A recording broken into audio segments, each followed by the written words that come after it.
Badai di Parangtritis. Bagian 3. Di samping pemuda itu, duduk seorang lelaki gemuk yang terus-menerus menyedot sebatang pipa panjang.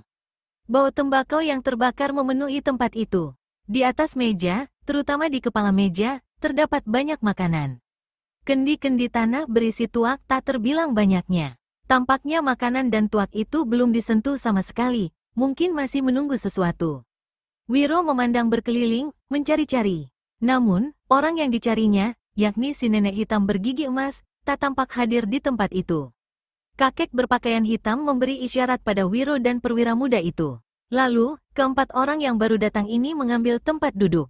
Dua kakek di kepala meja sebelah kiri, sedang Wiro dan si perwira di bangku panjang lapis belakang bagian tengah. Lelaki gemuk yang menghisap pipa, sesaat memandang berkeliling, lalu lepas pipanya, berpaling pada pemuda berpakaian mewah yang sebentar-bentar tertawa, dan berkata, "Semua yang ditunggu sudah hadir. Apakah pertemuan penting ini bisa kita mulai, Pangeran Adi?" Pemuda berpakaian mewah, yang rupanya adalah Pangeran Adi Bintang Sasoko, mengangguk lalu tertawa gelak-gelak. "Aku sudah lama menunggu. Kalian juga, sudah lapar dan haus. Sebelum memulai pembicaraan, kita makan dan minum dulu sekenyang-kenyangnya. Hahaha, kau setuju, calon patih kerajaan?" Si gemuk, yang disebut sebagai calon patih, membuka mulut dan setengah berteriak menjawab, "Setuju." Maka, semua orang yang ada di situ langsung menyambar hidangan dan meneguk minuman yang ada di atas meja. "Hai, sampean tidak lapar dan haus? Mengapa melongo seperti patung tolol?" Seorang lelaki berpakaian penuh tambalan menegur Wiro yang sampai saat itu masih duduk berdiam diri. "Atau mungkin dia menunggu sampai calon patih kita marah?" seseorang berseru. Lalu, orang itu tertawa gelak-gelak, diikuti tawa beberapa orang lainnya. Wiro akhirnya mengulurkan tangan juga, menjangkau piring besar berisi ketan kuning yang dihiasi goreng paha ayam. Sebentar saja, makanan itu sudah berpindah ke dalam perutnya. Ketika dia hendak mengambil cangkir dan menuang tuak ke dalamnya, tiba-tiba dia mendengar suara halus, seperti nyamuk mengiang di telinganya. "Pendekar muda, kau boleh sumpal perutmu dengan semua makanan yang ada di atas meja. Tapi, jangan sekali-kali kau minum tuak itu. Minuman yang nikmat itu telah berubah menjadi minuman celaka. Minuman itu beracun." Wiro tersentak kaget. Kedua matanya berputar memandang berkeliling. Siapa gerangan yang barusan bicara jarak jauh dengannya itu? Satu persatu dipandanginya wajah orang-orang yang ada di tempat itu. Semua mereka, termasuk Pangeran Adi Bintang Sasoko, sibuk menyantap makanan masing-masing. Wiro memperhatikan terus sambil melahap paha ayam. Semua orang, termasuk Pangeran Adi, meneguk tuak yang dihidangkan, malah ada yang begitu lahap hingga berceceran menumpahi dagu dan pakaiannya. Wiro melihat bahwa ada dua di antara orang-orang yang ada di situ hanya berpura-pura minum. Tuak yang diteguknya hanya dilelehkan ke bawah dagu. Semua sudah kenyang dan puas minum, tiba-tiba si gemuk yang disebut calon patih berseru. "Kenyang, puas," orang banyak menyahuti. Si gemuk berpaling pada Pangeran Adi. "Pangeran, saatnya kita mulai melakukan pembicaraan." Pangeran Adi mengangguk, matanya berputar-putar, lalu pangeran yang berotak tidak waras ini tertawa gelak-gelak. Si gemuk berdiri dari bangkunya. Ujung pipa diselipkannya ke sela bibir. Dia memandang berkeliling dengan sepasang matanya yang sipit lalu berkata, "Sebelum pembicaraan penting dimulai, tempat pertemuan ini harus benar-benar dijaga kerahasiaannya. Pohon di sekitar sini bisa jadi telinga musuh, apalagi manusia penyusup." Sekali lagi si gemuk memandang berkeliling. Tatapan kedua matanya sesaat tak berkedip ke arah pendekar 212 membuat murid Sinto Gendeng jadi menahan napas. Sebelum pembicaraan dimulai, setiap yang hadir harus memperkenalkan diri agar kita saling kenal satu sama lain. Si gemuk berteriak, "Pertama, akan kuperkenalkan dulu Pangeran Adi Bintang Sasoko. Beliau adalah calon raja kita semua, calon pemimpin tunggal kerajaan. Pengganti satu-satunya raja yang saat ini sedang gering. Bukan begitu, Pangeran Adi?" Pangeran Adi berdiri dari duduknya, menjura, dan berteriak. "Betul, aku yang bakal memegang kekuasaan dan menduduki tahta kerajaan. Hanya aku, hahaha." Si gemuk kembali membuka mulut. "Aku sendiri adalah Sutogunoto, bergelar si tapak api. Sesuai dengan kehendak Pangeran Adi, bakal menduduki jabatan patih kerajaan." Abis berkata begitu, si gemuk usap-usapkan kedua telapak tangannya satu sama lain. Terdengar suara meletup dan lidah api mencuat keluar dari celah dua telapak tangan itu. Semua orang berdecak kagum melihat hal itu, dan sambil tertawa mengakeh, Sutogunoto kembali duduk. Dia memberi isyarat pada orang di sebelahnya. Orang ini berdiri dari duduknya, menjura lalu memperkenalkan diri. Aku Jaliteng Teguh, Adipati Klaten, siap berjuang di pihak Pangeran Adi. 100 orang prajuritku siap sedia di timur Parangtritis. Orang ketiga tegak pula dari bangku kayu. Seperti Adipati Klaten tadi, dia juga menjura, mendongak sebentar lalu membuka mulut. Namaku jelek, tampangku jelek, pakaianku jelek, dan pekerjaanku juga jelek. Hahaha, aku Sumo Kandil, diberi julukan pengemis kaki kayu. Aku berjuang bersama Pangeran Adi. Di usia tua ini, aku ingin menghabiskan sisa hidup dengan tenang menjadi pejabat kerajaan. Abis berkata begitu, pengemis kaki kayu melompat ke atas meja. Ternyata kaki kanannya memang terbuat dari kayu. Dengan satu gerakan seperti asal-asalan saja, orang ini hantamkan kaki kayunya ke meja. Papan meja yang terbuat dari kayu hutan yang tebal dan kasar itu langsung hancur dan berlubang besar. Orang banyak bertepuk tangan. Sumo Kandil kembali ke tempat duduknya. Orang keempat berdiri dari bangkunya. Dia seorang kakek bermuka cekung, mengenakan baju hijau yang kebesaran dengan sulaman mahkota dan keris bersilang di dada kiri. Sulaman seperti ini juga terdapat pada semua pakaian para yang hadir di tempat itu, termasuk Wiro Sableng sendiri. Ketika orang ini meletakkan kedua tangannya di atas meja, tampaklah 10 jari tangan yang memiliki kuku-kuku panjang berbentuk aneh, seperti pisau-pisau kecil. Aku tua bangka jelek ini sudah lama lupa nama sendiri. Tapi orang memanggilku si pengupas kepala. Itu saja, aku tidak mau banyak cerita. Kelak kalian akan melihat sendiri siapa aku ini adanya. Dengan tenang, lalu si kuku panjang ini duduk kembali ke bangkunya.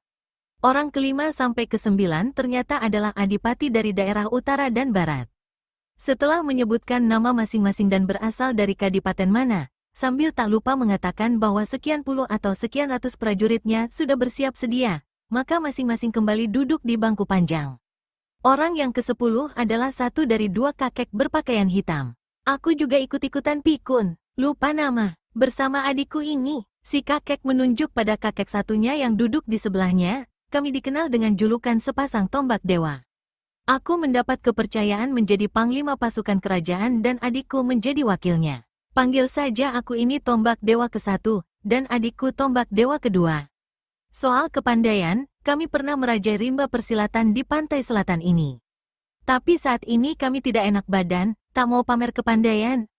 Hahaha, orang ke-12 adalah perwira muda yang duduk di samping Wiro Sableng.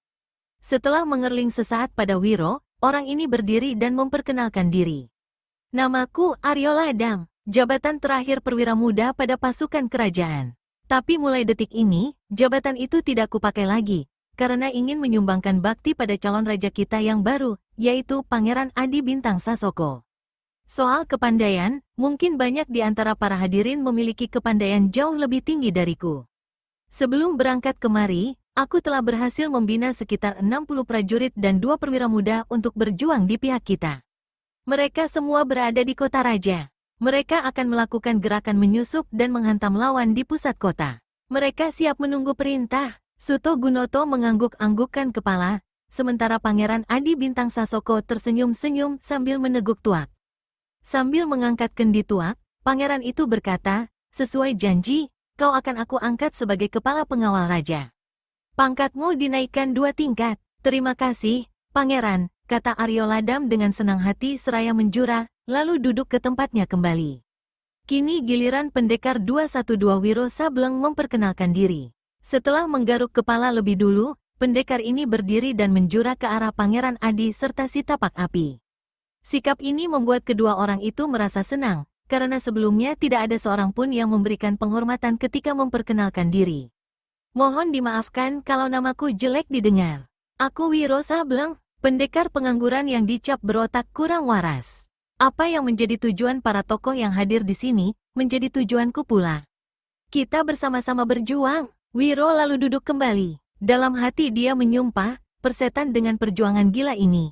Aku ingin buru-buru pergi dari sini. Dan, mengapa aku sampai terdampar di antara para pengkhianat ini? Terdengar suara batuk-batuk beberapa kali, lalu disusul suara orang bicara. Yang bicara adalah Sumo Kandil alias pengemis kaki kayu. Sungguh luar biasa. Tidak disangka-sangka kalau tokoh silat muda terkenal sepertimu ikut berada di antara kita, Pendekar 212. Apakah keikutsertaanmu bersama kami mendapat restu dari gurumu di puncak Gunung Gede? Ah, si kaki kayu ini rupanya tahu banyak tentang diriku dan guruku, membatin Wiro. Pendekar ini agak gugup mendapat pertanyaan itu, tapi cepat kuasai diri dan menjawab, ketika aku melapor, guru sedang tidak di tempat. Aku hanya meninggalkan pesan tertulis memberitahu apa yang aku lakukan. Wiro berdusta. Bagus, bagus. Sebetulnya, kau bisa mengajak beberapa tokoh utama lainnya menyertai kita. Tapi, yang ada sekarang pun sudah cukup, kata pengemis kaki kayu pula. Orang ke-14 yang duduk di samping kiri Wiro memperkenalkan diri sebagai Tumenggung Gandana Jipang. Seperti Aryo Ladam, dia juga menerangkan bahwa ada sejumlah besar pasukan kawal istana yang berhasil ditariknya. Orang terakhir, atau yang ke-15, adalah yang paling lucu, paling konyol gerak-geriknya. Dia mengenakan baju merah menyala yang sangat besar, tetapi seperti yang lainnya, di dada pakaiannya juga tersulam gambar mahkota dan keris bersilang. Rambutnya yang panjang digulung ke atas, dan pada ujung gulungan diberi pita merah. Mukanya dirias secara seronok, yaitu bedak tebal bertotol-totol, lalu gincu berlepotan dari bibir sampai ke pipi dan dagu, sedang alis mata diberi jelaga hitam bercelemongan. Orang ini berdiri dengan sikap malu-malu seperti perempuan. Suaranya kecil ketika memperkenalkan diri. Namaku Tatatati Titi. Aku tidak bergelar, tidak berjuluk, tidak punya kepandaian silat, tapi pandai bermain sulap, kalau perlu menyihir. Lihat, orang itu menunjuk pada sepiring makanan di atas meja. Saat ini kalian melihat ada makanan di atas piring itu. Tapi, coba pejamkan mata kalian sekejapan. Lalu, buka dan lihat lagi ke arah piring. Kalian tidak akan melihat makanan lagi. Nah, lakukanlah. Karena tertarik, hampir semua orang yang ada di tempat itu, termasuk Wiro, pejamkan matanya. Ketika kedua mata dibuka dan mereka memandang ke arah piring. Astaga, memang di atas piring itu kini yang mereka lihat bukan lagi makanan, tapi seonggok tahi kerbau. Semua orang mengerenyit jijik. Tak percaya pada pemandangan masing-masing, dan banyak yang mengusap-usap kedua matanya. Jadi, tadi kalian bukan bersantap enak, tapi makan tahi kerbau? Hik hik hik, orang bermuka celemongan itu tertawa cekikikan. Aku hanya bergurau, lihat sekali lagi, apa yang ada di piring memang makanan. Dan ketika semua orang memandang lagi ke arah piring, memang di situ kini tampak makanan seperti semula. Terdengar orang tadi berkata, jika aku bisa merubah makanan jadi tahi kerbau, aku juga bisa merubah wajah Sri Baginda menjadi tahi kerbau. Hik hik hik, tukang sulap, tiba-tiba Sutogunoto alias si tapak api berseru. Coba terangkan, kau ini lelaki atau perempuan? Hik hik hik, aku bukan lelaki, bukan perempuan, jawab Tatatati Titi. Maksudmu, Pangeran Adi Bintang yang kini ajukan pertanyaan. Aku banci, hik hik hik, jangan melantur, kau berhadapan dengan calon Sri Baginda, membentak si tapak api. Hik hik hik, aku tidak melantur, aku memang banci. Jika tidak percaya, akan kusingkapkan pakaianku. Mau melihat? Pangeran Adi Bintang tertawa gelak-gelak dan goyang-goyangkan tangannya ketika Tatatati Titi hendak menyingkapkan pakaiannya yang lebar. Sudah, kami percaya padamu siapapun kau adanya. Kau telah menjadi satu kelompok dengan kami, ujar Pangeran Adi sambil senyum-senyum. Silakan duduk, Tatiti. Maaf. Namaku Tatatati Titi, Pangeran. Bukan Tatiti. Oh, ya, aku kesalahan. Pangeran Adi tertawa gelak-gelak. Lalu, dia berpaling pada Sutogunoto dan berbisik, saatnya untuk melakukan pembersihan, Patih. Sutogunoto mengangguk, lalu cabut pipanya dan berdiri. Sepasang matanya yang sipit tampak tambah sipit ketika dia memandangi satu persatu semua orang yang ada di tempat itu. Saudara-saudara satu perjuangan. Sebelum pembicaraan amat rahasia kita mulai, tempat ini harus dibersihkan dari penyusup mata-mata musuh. Apakah ada mata-mata kerajaan di sini? Angkat bicara pengemis kaki kayu alias Sumo Kandil. Sutogunoto menyeringai buruk. Dia berpaling pada kakek bermuka cekung yang tadi memperkenalkan diri dengan julukan si pengupas kepala. Lalu, Suto anggukkan kepalanya. Melihat isyarat ini, si pengupas kepala bangkit dari kursinya. Kedua matanya memandang menyorot satu persatu pada orang-orang yang ada di sekitar meja. Kedua tangannya saling digosok-gosokkan. Kuku-kukunya yang beradu satu sama lain mengeluarkan suara bergemericik, tidak beda seperti pisau-pisau saling bergesekan, menggigitkan kedengarannya. Orang ini melangkah memutari meja, mengitari 15 orang yang duduk laksana terpaku. Wiro merasakan tengkuknya dingin, ketika menyadari bahwa si pengupas kepala berhenti melangkah dan tegak tepat di belakangnya. Jangan-jangan orang ini mencurigaiku. Pasti aku yang dimaksudkannya dengan mata-mata musuh tadi. Celaka. Wiro segera pusatkan tenaga dalam ke tangan kanan, diam-diam menyiapkan pukulan sakti sinar matahari. Kedua telinganya dipasang tajam-tajam. Begitu terdengar orang bergerak, maka serta-merta dia akan menghantam. Di belakangnya, si pengupas kepala dengan gerakan sebat dan tiba-tiba mengangkat tangannya, mencekal leher orang yang duduk di sebelah kiri Wiro. Dia adalah Tumenggung Gandana Jipang. Wiro menarik napas lega, mata-mata keparat. Berani kau menyusup ke sarang harimau, teriak si pengupas kepala. Tumenggung Gandana Jipang tampak kaku sekujur tubuhnya. Mukanya seputih kertas. Suaranya tercekik ketika bicara. Lepaskan, jangan, kau salah tuduh. Aku bukan mata-mata kerajaan. Aku datang kemari justru untuk bergabung. Bukankah aku yang memberikan berita-berita rahasia tentang sakitnya raja? Si tapak api tertawa mengekeh. Si pengupas kepala menimpali dengan suara menggereng. Cekalannya mengencang. Tubuh Tumenggung Gandana Jipang dilemparkannya ke atas meja besar. Begitu orang ini terpentang di atas meja, 10 jari tangannya yang memiliki kuku sekuat dan setajam pisau bergerak cepat seperti menggerinda. Terjadilah satu pemandangan luar biasa mengerikan. Tumenggung Gandana Jipang menjerit setinggi langit, melolong, dan menghempas-hempaskan tubuhnya, sementara kepalanya, mulai dari kulit kepala sampai kulit muka, dikelupas oleh kuku-kuku maut itu. Hanya beberapa kejapan mata saja, kepala itu kini tinggal tengkorak berselimut darah. Tubuh Tumenggung Gandana Jipang tak berkutik lagi. Gusti Allah, bisik Wiro dalam hati dan membuang muka ke jurusan lain. Kesunyian yang dicengkam ketegangan menggantung di tempat itu. Dan kesunyian ini dirobek oleh suara tawa mengekeh Pangeran Adi Bintang dan Suto Gunoto alias si tapak api, sementara si pengupas kepala sibuk membersihkan tangan dan kukunya yang bersimbah darah. Sambil membersihkan tangannya, dia memandang berkeliling, lalu berkata, manusia ini bukan Tumenggung Gandana Jipang. Dia mata-mata kerajaan yang coba menyusup.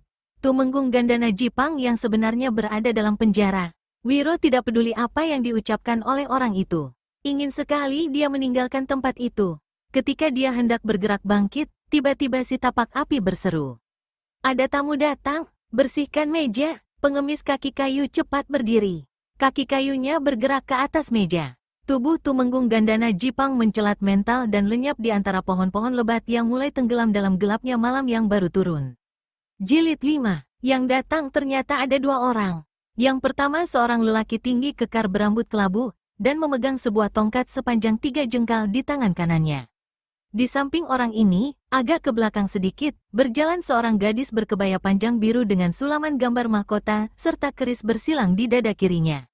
Gadis ini tampak agak ragu-ragu untuk melangkah lebih dekat ke arah meja besar, di mana berkeliling belasan orang yang sama sekali tidak dikenalnya. Tapi, lelaki berambut kelabu cepat berbisik dan memegang tangannya. Tak ada yang harus ditakutkan, anakku. Kita berada di tengah-tengah teman seperjuangan. Aha, Ki Demang Wesi, akhirnya kau datang juga. Untung pembicaraan rahasia belum dimulai. Si tapak api berseru. Sesaat, matanya jelalatan menatap wajah cantik gadis di samping lelaki berambut kelabu yang ternyata adalah Ki Demang Wesi, kepala desa Parangtritis. Harap maafkan, sahut Ki Demang Wesi sambil menjura. Aku terlambat, karena harus meyakinkan anakku ini dulu bahwa perjuangan kita adalah perjuangan yang besar. Bahwa masa depannya akan 1000 kali lebih baik, begitu perjuangan selesai. Aku perkenalkan putriku, Winayu Tindi. Sebenarnya dia adalah putri almarhum Ageng Lontar, orang paling kaya di Parangtritis. Tapi, aku sudah menganggapnya sebagai anak sendiri, dan dia sudah menganggap aku sebagai ayah. Dan yang penting, Winayu Tindi telah memutuskan untuk menyumbang kekayaannya bagi perjuangan kita. Hebat, seru si tapak api. Pangeran Adi Bintang Sasoko tiba-tiba bangkit dari kursinya. Matanya memandang tak berkedip pada Winayu Tindi. Tangan kanannya diangkat. Jari telunjuknya diarahkan tepat-tepat pada gadis itu, tenggorokannya turun naik. Cantik, cantik sekali putrimu ini, Ki Demang. Sumbangannya untuk perjuangan sangat besar. Apakah balas jasa yang paling baik harus kita berikan pada si cantik jelita ini? Tak ada yang menjawab. Mungkin tak ada yang berani menjawab. Tapi, tiba-tiba Wiro berdiri. Menurut pendapatku, dia pantas menjadi istri pangeran. Menjadi permaisuri begitu pangeran dinobatkan jadi raja. Hah, tepat sekali, teriak Pangeran Adi lalu tertawa gelak-gelak. Yang lain-lainnya ikut bertepuk tangan dan mengatakan setuju. Di antara tepuk tangan dan suara riuh itu, tiba-tiba Wiro mendengar ada suara seperti nyamuk mengiang di kedua telinganya, anak tolol. Mengapa mulutmu selancang itu mengatur perjodohan orang? Sableng, Wiro merasakan mukanya jadi merah dan panas. Dia memandang berkeliling, mencari-cari siapa di antara yang hadir yang barusan mengirimkan ucapan itu. Sulit baginya untuk menduga, mungkin pengemis kaki kayu, atau mungkin si tapak api. Atau mungkin pula salah satu dari sepasang tombak dewa? Ketika tepuk tangan dan suara riuh lenyap, terdengar suara Winayu Tindi. Wajah gadis ini tampak sangat merah. Sesuai janji, saya memberikan sumbangan demi untuk mencari tahu siapa pembunuh ayah dan ibu saya. Oh, begitu, urusan gampang, sahut si tapak api. Calon permaisuriku, kau tak usah khawatir, jangankan mencari tahu siapa pembunuh orang tuamu. Mencari tahu beberapa banyak bintang di langit pun akan kulakukan, berkata Pangeran Adi yang disambut dengan suara riuh rendah oleh orang banyak. Ki Demang Wesi membimbing Winayu lalu keduanya duduk di bagian meja yang masih kosong. Ini adalah di samping Wiro. Begitu melihat si pemuda, kening Ki Demang Wesi jadi berkerut. Anak muda, kau, rupanya kita orang-orang satu golongan. Apakah kau masih menduga aku yang melakukan? Wiro mendahului. Tidak, tentu saja tidak, jawab Ki Demang Wesi cepat. Winayu Tindi tidak mengerti apa yang dibicarakan kedua orang itu. Tapi, sejak mendengar ucapan Wiro tadi, gadis ini sudah sempat sebal lebih dulu. Begitu Wiro memandang padanya, gadis ini segera menempelak dengan ucapan, mulutmu lancang benar. Apa keuntunganmu mengatakan itu tadi? Untuk kedua kalinya, Wiro merasa wajahnya menjadi merah. Sadar kalau mulutnya ketelepasan. Maafkan aku, sahabat. Aku tidak bermaksud lancang. Tapi, kata-kataku tadi memang tidak pada tempatnya. Kurang ajar. Aku tahu, jangankan gadis secantikmu, kambing betina yang bengek pun tidak mau jadi istri pangeran gila itu. Suto Gunoto, sang calon patih kerajaan, bangkit dari tempat duduknya. Setelah menghisap pipanya panjang-panjang, dia pun menyatakan bahwa pembicaraan rahasia segera dimulai. Adapun pembicaraan itu menyangkut rencana penyerbuan keraton dari 3 jurusan dengan kekuatan hampir 1000 orang. Lalu, melakukan penculikan terhadap Sri Baginda dan menculik atau membunuh Pangeran Ikronegoro, yakni pangeran yang diduga akan diangkat dan dinobatkan menjadi raja begitu Sri Baginda mangkat. Setelah itu, dilakukan penggantian terhadap pucuk pimpinan kerajaan, termasuk para adipati, kecuali adipati yang berpihak dan membantu Pangeran Adi Bintang Sasoko. Diatur pula taktik bahwa penyerbuan akan dilakukan 2 hari di muka, dini hari menjelang subuh. Sebelum itu, pada permulaan malam akan dilakukan pembunuhan terhadap para tokoh silat istana. Dan ini dilaksanakan oleh 3 orang, yaitu si pengupas kepala, pengemis kaki kayu, dan pendekar 212 Wiro Sableng. Menjelang tengah malam, pertemuan rahasia itu berakhir. Ki Demang Wesi meneguk tuak sampai sekendi penuh. Winayu Tindi sama sekali tidak menyentuh minuman ini, dan juga tidak mencicipi makanan. Ini kelak menyelamatkannya dari racun mematikan yang ada dalam minuman. Selain bangunan panjang tanpa dinding yang dijadikan tempat pertemuan itu, ternyata masih ada 3 bangunan lain yang dibuat berpencar di 3 tempat, dan merupakan rumah-rumah kecil. Salah satu rumah itu ditempati oleh Pangeran Adi Bintang Sasoko bersama si tapak api. Rumah kedua dan ketiga tadinya dibagi-bagi untuk para anggota komplotan pemberontak itu, namun yang satu kemudian harus diberikan pada Winayu Tindi, karena sudah diputuskan bahwa sejak kedatangan mereka malam itu ke tempat itu, tidak satu orang pun diperkenankan meninggalkan tempat rahasia itu. Penjagaan ketat dilakukan di setiap sudut. Malam itu, Wiro pura-pura tidur mendengkur di bangku panjang. Udara dingin sekali, dan suara deburan ombak di pantai terdengar mengerikan. Setelah pertemuan berakhir tadi, Wiro sempat melihat Pangeran Adi, si tapak api, dan Ki Demang Wesi melakukan pembicaraan singkat. Lalu, ketiganya menuju rumah kecil di sebelah kanan. Murid Sinto Gendeng yakin sekali pasti ada pembicaraan. Ketika dilihatnya gelagat baik, pendekar 212 cepat mengendap-endap, menyelinap di kegelapan malam, lalu melompat ke atas pohon yang salah satu cabangnya menjuntai tepat di atas rumah di mana ketiga orang itu berada.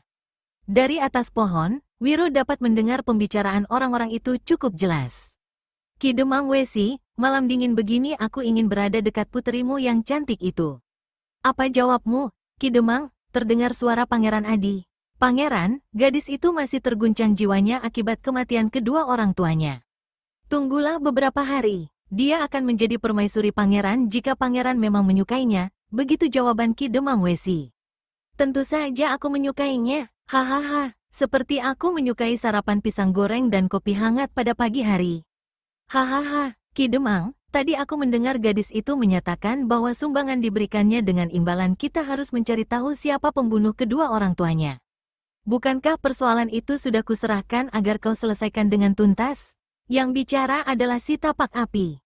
Telah aku usahakan, Suto. Hanya sayang, aku salah menjatuhkan tuduhan. Aku tidak tahu kalau pemuda asing yang aku tuduh itu adalah pendekar 212 Wiro Sableng, orang kita sendiri. Terus terang, aku menaruh curiga pada pendekar satu itu. Meski orangnya keblinger dan kepandaiannya tinggi, namun sejak lama dia dikenal sebagai tokoh bersih dari golongan putih. Dunia bisa berubah, apalagi manusia, ujar Ki Demang Wesi. Tapi, tak ada salahnya untuk menyelidiki siapa yang membawanya masuk dalam kelompok kita. Melihat hal ini, Ki Demang Wesi minta diri untuk meninggalkan tempat itu. Sebelum Ki Demang membuka pintu, terdengar si tapak api berkata, kau jaga baik-baik Winayu Tindi itu, Ki Demang. Dia calon permaisuri, akan aku lakukan, Sumo. Tentu saja, satu hal lagi harus kau jaga baik-baik, Ki Demang. Apa itu? Jangan sampai Dara itu mengetahui kalau kaulah pembunuh kedua orang tuanya. Ki Demang Wesi mengangguk perlahan. Ada rasa tidak enak di hatinya mendengar kata-kata Sutogunoto itu. Maka, dia pun berkata, kalau bukan demi perjuangan, sebenarnya aku tidak akan mau berlaku sekeji itu, Sumo. Lagi pula, dia menolak untuk diajak serta. Bahkan mengancam akan melaporkan komplotan kita ke istana. Memang manusia seperti dia pantas disingkirkan. Tapi, kudengar istrinya telah dirusak kehormatannya sebelum dibunuh. Apa yang kau lakukan, Ki Demang? Ya, ceritakan apa yang kau lakukan, Ki Demang, terdengar suara sang pangeran. Terdengar Ki Demang Wesi menarik napas. Lalu terdengar jawabannya. Perempuan itu terlalu cantik dan masih sangat muda untuk dihabisi. Sayang, dia banyak tahu dari suaminya tentang komplotan kita. Juga kusir kereta. Aku tidak bertanya si kusir delman itu. Tapi, apa yang situ lakukan terhadap istri Ageng Lontar? Hahaha, ceritakan saja, Ki Demang. Aku memang dirasuk nafsu. Perempuan itu ku tiduri baru ku bunuh. Untuk menutup rahasia, kusir delman terpaksa pula ku bunuh. Kau makan sendirian, Ki Demang. Tidak membagi-bagi kami, hahaha, kau boleh pergi, Ki Demang. Dan janjiku padamu pasti akan kutepati. Kau bukan saja akan terus jadi kepala desa Parangtritis, tapi akan kuangkat jadi adipati. Terima kasih, Pangeran. Aku minta izin mengundurkan diri. Terdengar suara pintu dibuka, lalu ditutupkan kembali. Di atas pohon, pendekar 212 Wiro Sableng tersentak kaget seperti disengat kalajengking, mendengar rentetan pembicaraan yang terakhir. Manusia setan haram jadah. Jadi, dia pembunuh kedua orang tua gadis itu. Benar-benar dajal. Amarah membuat murid Sinto Gendeng ini lupa berada di mana dia saat itu. Begitu melihat sosok tubuh Ki Demang Wesi keluar dari dalam rumah, dia segera hendak melompat turun, guna menghajar manusia itu. Tapi, gerakannya tertahan, ketika tiba-tiba ada suara mengiang di telinganya. Jangan tolol, kendalikan amarahmu, belum saatnya. Belum saatnya untuk memamerkan kehebatan. Sialan, dia lagi, maki Wiro. Matanya dibuka lebar-lebar dan dia memandang berkeliling. Tidak nampak seorang pun, kecuali Ki Demang Wesi yang melintas di bawah pohon. Saat itu, pintu rumah terdengar terbuka kembali. Lalu, tampak si tapak api keluar dan bergegas menyusul Ki Demang. Kedua orang ini sama berhenti di bawah pohon, tepat di atasnya Wiro mendekam.